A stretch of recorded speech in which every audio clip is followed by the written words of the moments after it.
Why on earth should the United States continue to spend another day, and why should Israel spend another day, saying that they should allow this organization to control and to have any existence in either the West Bank or in Gaza? Because the way to wean people away from violence and from armed struggle, as they would see it, is to provide a political path forward. You laid out in your introduction the failure of the two-state solution. When has an American administration really put the screws to Israel to abide by a two-state solution? Israel has been illegal occupation of the West Bank for 50 years. Bill Clinton did it, and George W. Bush did it. And the problem was that the Palestinians were not offered a contiguous state. They were offered parcels of land. If we get back into the 2000 proposal, we'll be here all night. The point is, Palestinians are radicalized by the inability to make progress by peaceful means. You talk about the Palestinian support for Hamas. Hold on one second. The Prime Minister of Israel is an accused war criminal. The former National Security Minister of Israel is convicted by Israeli courts of supporting terrorism. The finance minister of Israel. So if you just want to demonize Israel here, but I think the larger point, though, is...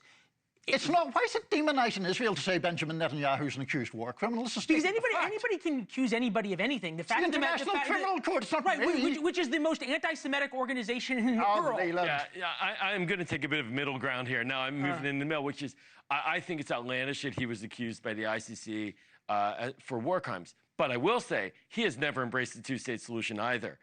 There was a prime minister, Yitzhak Rabin, who did, and at the time that he did it at the beginning of the Oslo process, Netanyahu was on the streets protesting against that. So I think it's disingenuous to say that somehow only the Palestinians who have, I agree with you, rejected two-state solutions, that they're the only ones that have. Okay, majority of Palestinians don't support a two-state solution. When the Israelis gave Gaza to the Palestinians without any conditions and without walling it off or anything else, they turned it into a terror state. Again, why? And we've been told over and over again, Niall, that Gazans are refugees. So when offered, hey, you can go back to an area that is full of rubble, okay, and controlled by Hamas, or let's call the Arab world's bluff and say, do you really care about the Palestinians? Why don't you take some and give them the opportunity at a better life?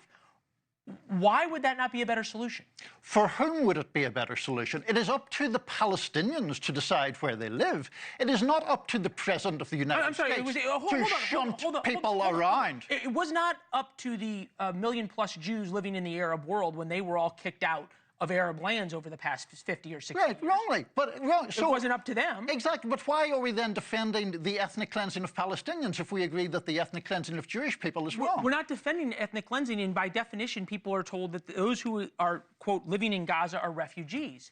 So if an area is complete rubble, you're just saying we should abandon the Palestinians and let them go back to rubble? No, I'm not. I'm saying it is up to the people of the Palestinian territories to decide where they wish to live. It is not up to Donald Trump. It is not up to the U.S. military. It is not up to Benjamin Netanyahu to dictate to another people where they should live if those people are on their own land. Unless they are using that land to commit terrorist acts and to start wars. But Joel, I'll ask you this question. Yeah.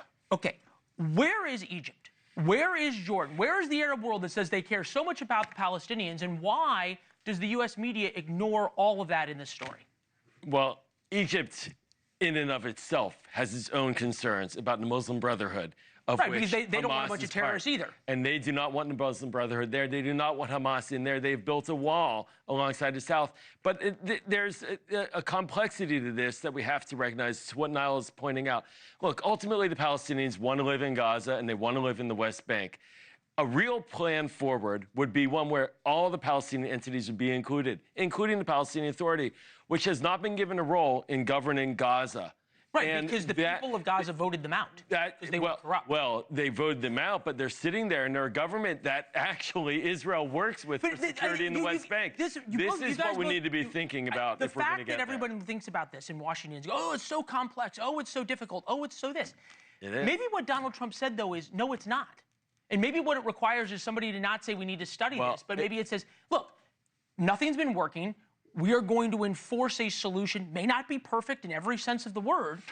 May not be perfect for the Israelis either.